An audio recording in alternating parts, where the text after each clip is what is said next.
इस प्रकार से आपने देखा कैसे परागकण या पॉलन ग्रेन या माइक्रोस्पोर बाहर आते हैं। अब आपको समझना है परागकण की संरचना कैसी होती है, अर्थात स्ट्रक्चर ऑफ पॉलन ग्रेन। अब आपको समझना है स्ट्रक्चर ऑफ पॉलन ग्रेन,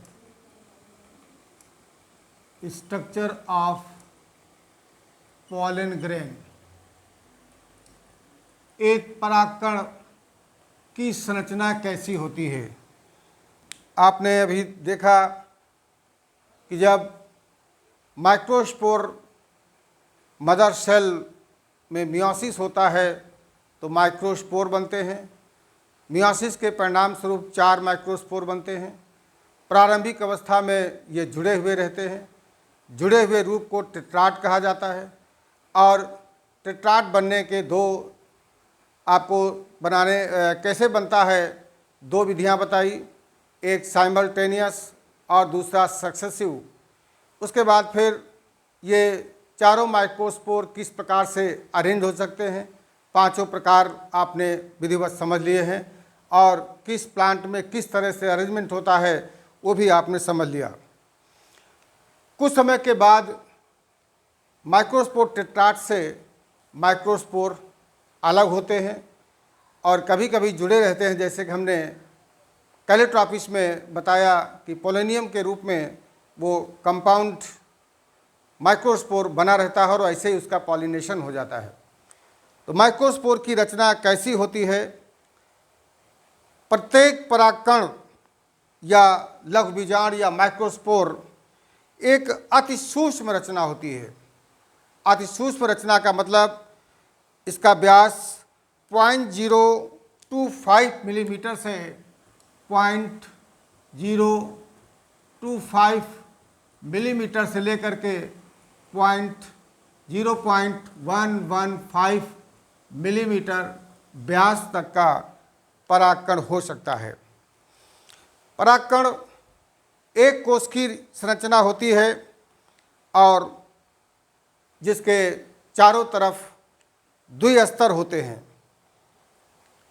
परागकण की वाल जो 2 स्तरों से मिलकर बनी होती है, उन दोनों स्तरों को इग्जाइन और इंटाइन के नाम से जानते हैं। बाह्य स्तर इग्जाइन, जैसा कि भी डायग्राम आप देख रहे हैं कि बाहरी स्तर इग्जाइन कहलाता है, इग्जाइन, और इग्जाइन के अंदर का स्तर इंटाइन कहलाता है। इग्जाइन और इंटाइन 2 स्तरों से मिलकर बनी होती है। इग्जाइन और इंटाइन दोनों को मिला करके हम स्पोरोडर्म कहते हैं।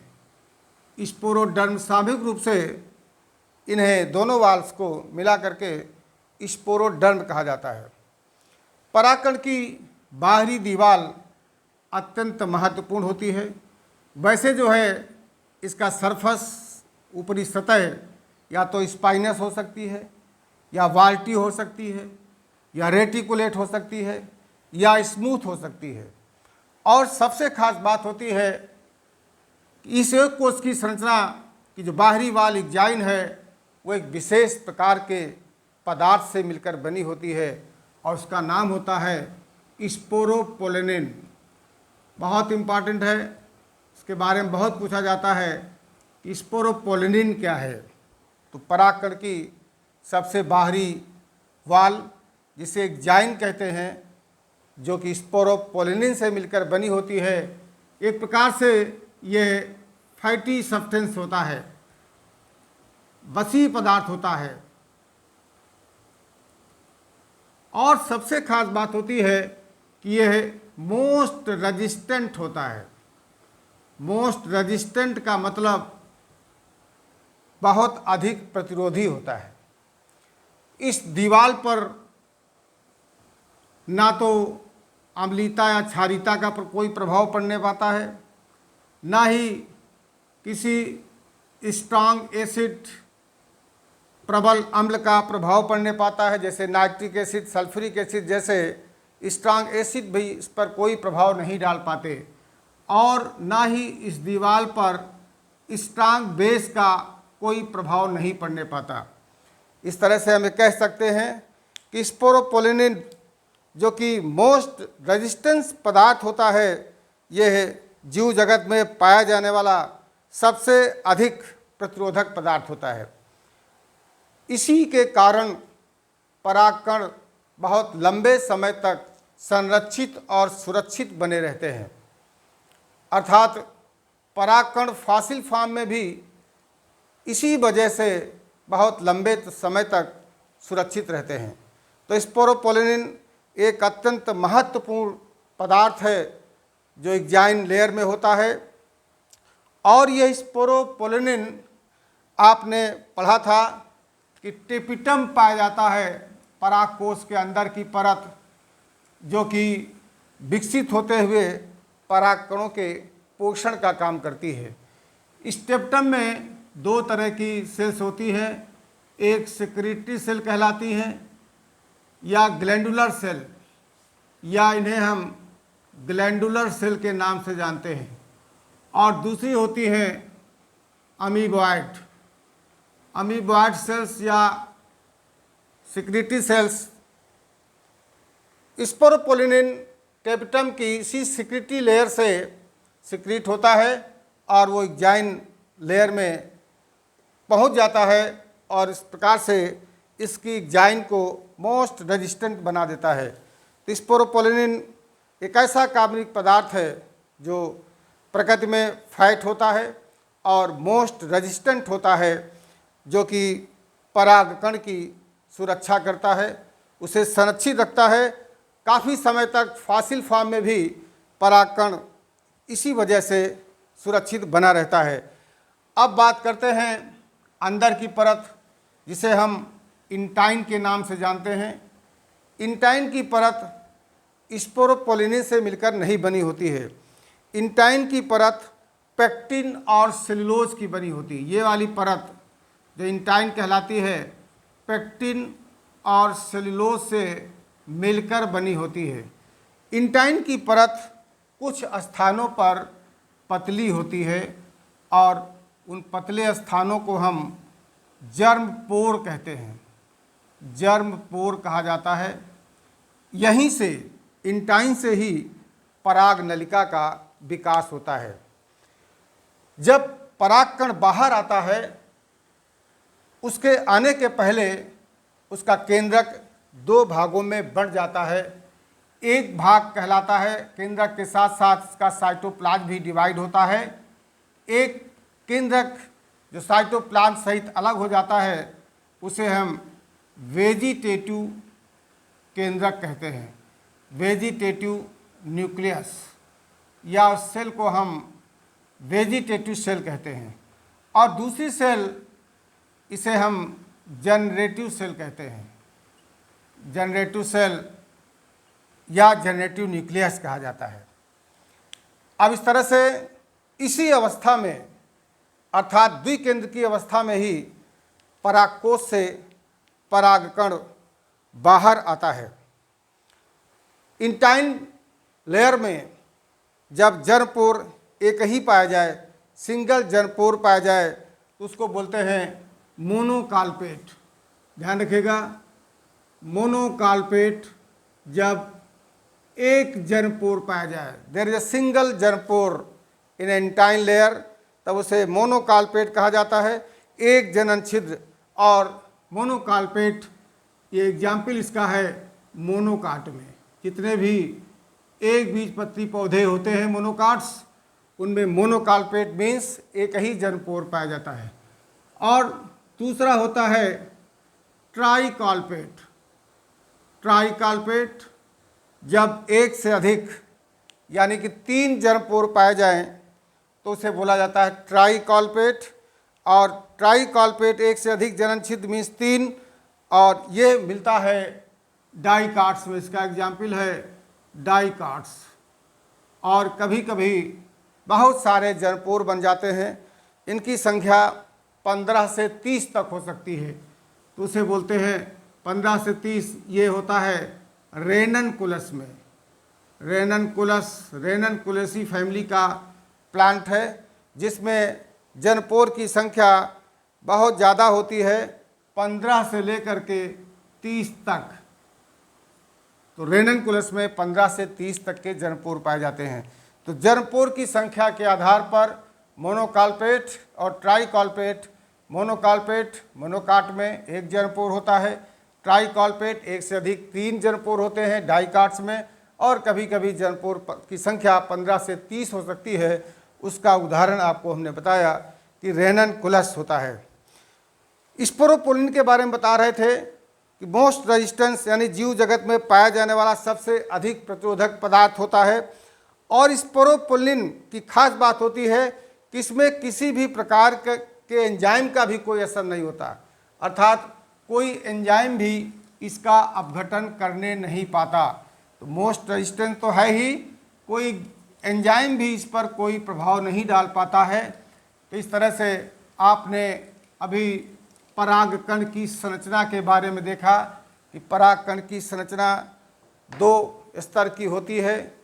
परागकण एक कोश की होता है, बाहरी स्तर को एक्जाइन और अंदर के स्तर को इंटाइन कहा जाता है।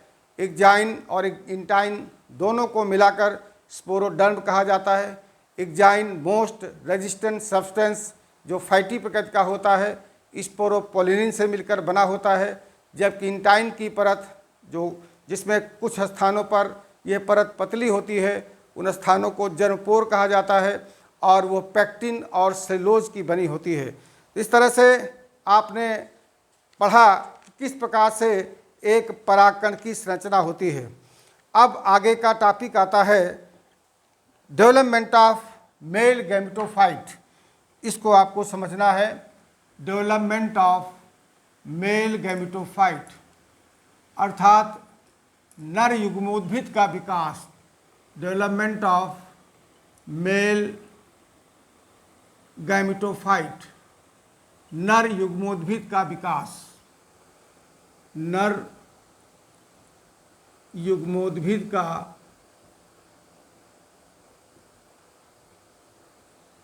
विकास किस प्रकार से नर युग्मोद्भिद का विकास होता है, अब आपको यह समझना है। जैसा कि आपने देखा एक परागकण की स्ट्रक्चर कैसी होती है, परागकण ही मेल गैमेटोफाइट की प्रथम कोशिका होती है। परागकण पॉलन सैक से द्विकेंद्र की अवस्था में मुक्त हो जाते हैं, अर्थात अभी हमने बताया कि 2 केंद्रक, एक वेजिटेटिव न्यूक्लियस और दूसरा जनरेटिव न्यूक्लियस, द्विकेंद्र की अवस्था में मुक्त हो जाते हैं। परागण क्रिया द्वारा समान जाति के पुष्प की वर्तिकाग्र पर पहुंचकर वहां पर इनका अंकुरण होता है। और अंकुरण क्यों हो जाता है? क्योंकि जब स्टिग्मा पर पहुंचते हैं तो स्टिग्मा में पहुंच करके स्टिग्मा से सक्रिय सब्सटेंस और जल का अवशोषण करते हैं। Sugri substances and water absorb करते हैं।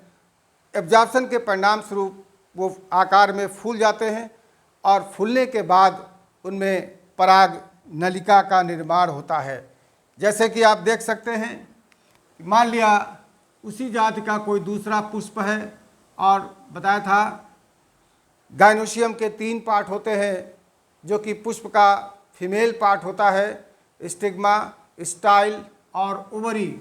इस तरह से एक दूसरा पुष्प है उसी जाति का, जिसमें स्टिग्मा है, स्टाइल है और ओवरी है।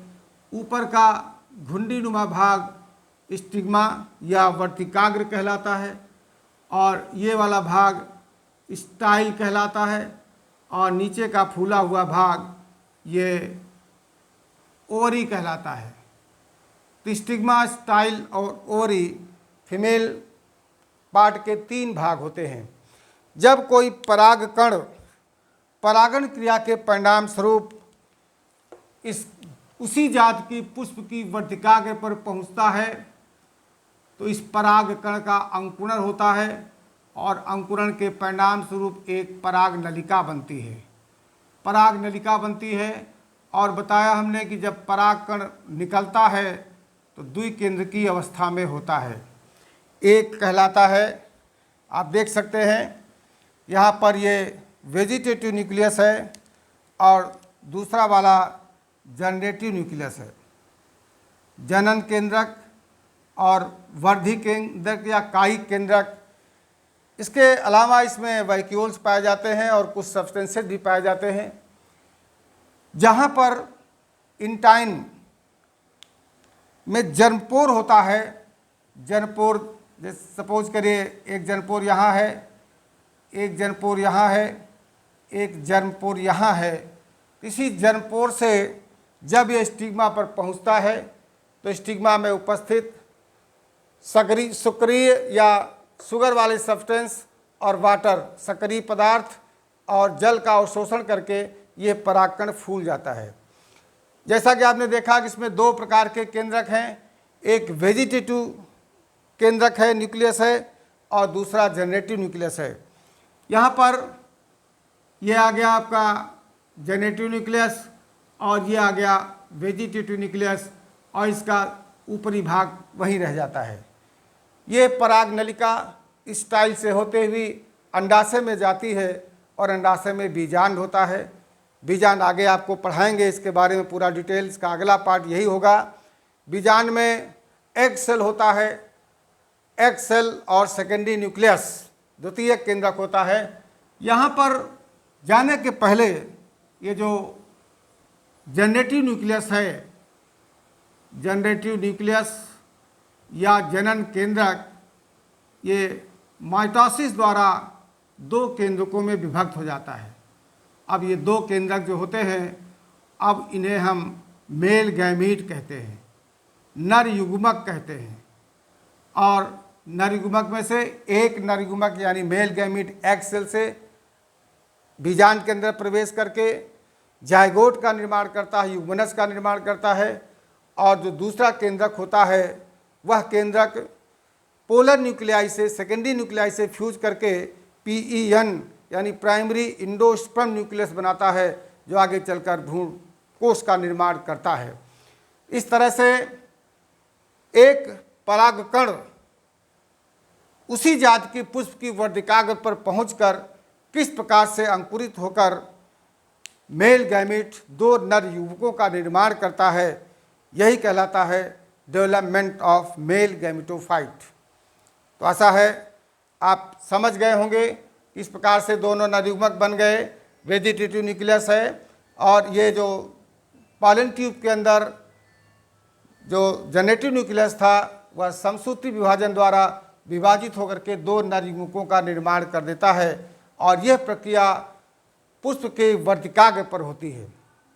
अब इसके बाद कुछ पॉलन से संबंधित महत्वपूर्ण शब्दावली है, कुछ महत्वपूर्ण टर्म हैं जो NCERT बुक में जिनका उल्लेख किया गया है, उनको भी जानना जरूरी है।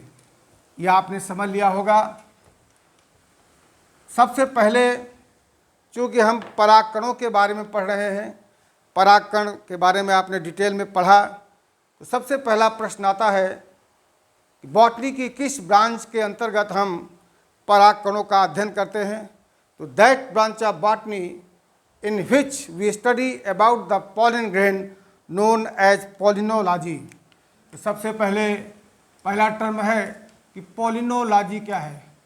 पॉलिनोलॉजी, पॉलिनोलॉजी क्या है? Study of pollen grains, all about the pollen grains, study of pollen grains, परागकणों का अध्ययन पॉलिनोलॉजी कहलाता है। दूसरा टर्म आता है पॉलन एलर्जी। ये भी बहुत महत्वपूर्ण टर्म है। पॉलन एलर्जी से आप क्या समझते हैं?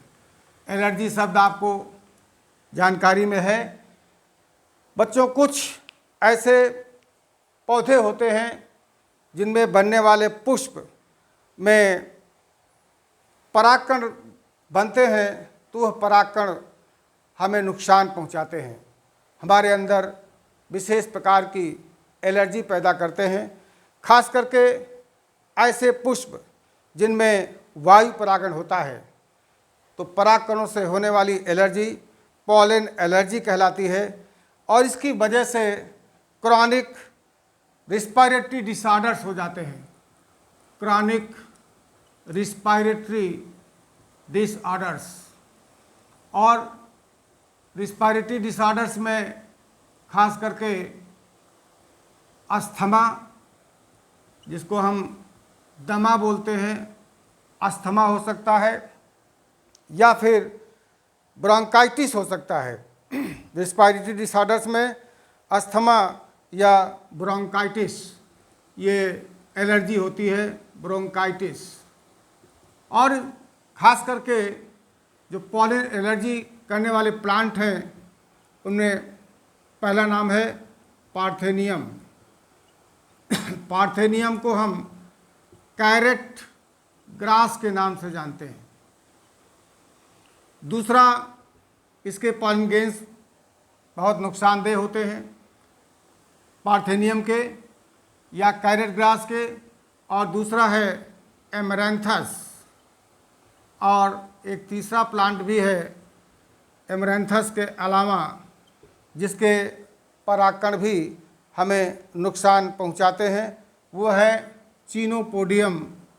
चिनोपोडियम, या जिसे हम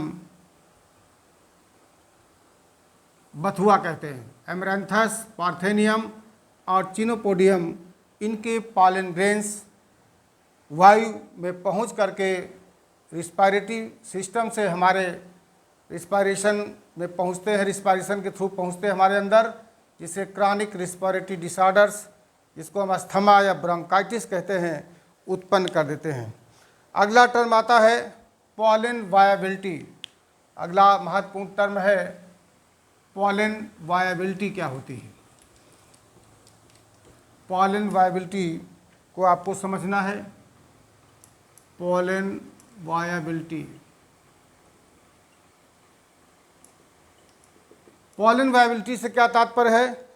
जीवन क्षमता, परागकण की जीवन क्षमता पॉलन वायबिलिटी कहलाती है। जीवन क्षमता कह सकते हो, या परागकणों की अंकुरण क्षमता कह सकते हो। ये क्षमता एटमॉस्फेरिक टेम्परेचर और ह्यूमिडिटी पर निर्भर करती है, अर्थात वायुमंडलीय तापक्रम और आर्द्रता पर निर्भर करती है। जैसे कि धान और गेहूं में पॉलन वायबिलिटी का टाइम 30 मिनट्स होता है, 30 मिनट, या हम आधा घंटा कह सकते हैं। 30 मिनट या आधा घंटा होता है। इतने ही समय में पॉलन अंकुरित हो जाता, परागकण अंकुरित हो जाता है।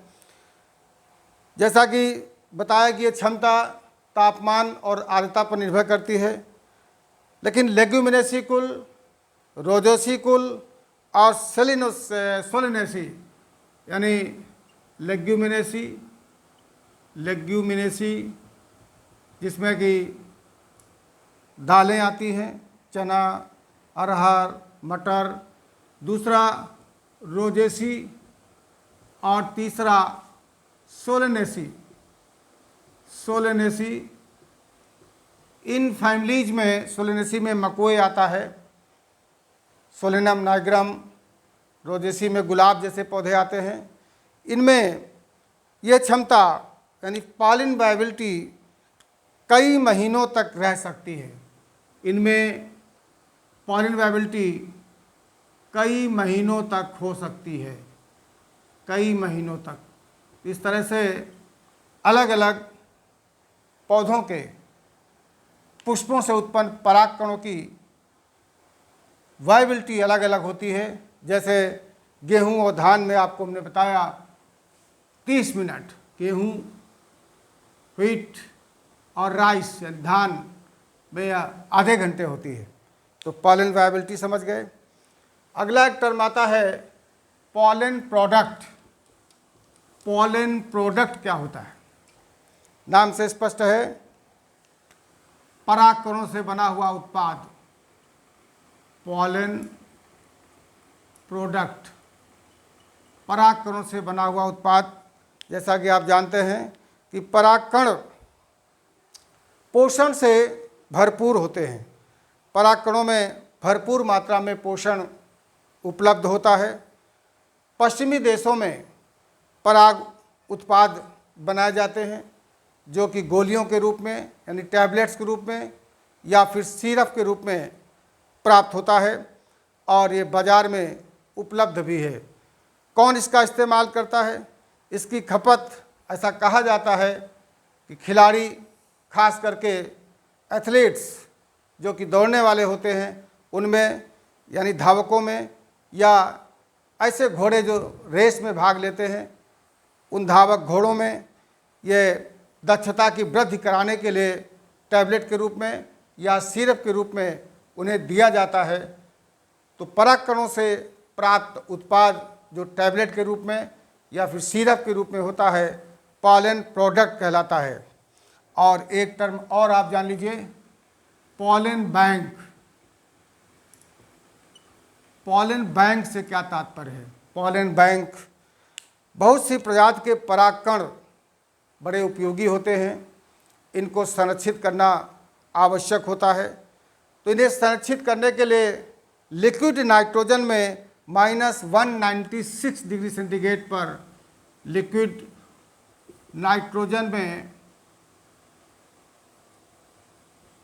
-196 डिग्री सेंटीग्रेड पर संरक्षित करके रखा जा सकता है। द्रव नाइट्रोजन में इन्हें -196 डिग्री सेंटीग्रेड पर कई वर्षों तक हम इन्हें संरक्षित रख सकते हैं, इन्हें भंडारित रख सकते हैं।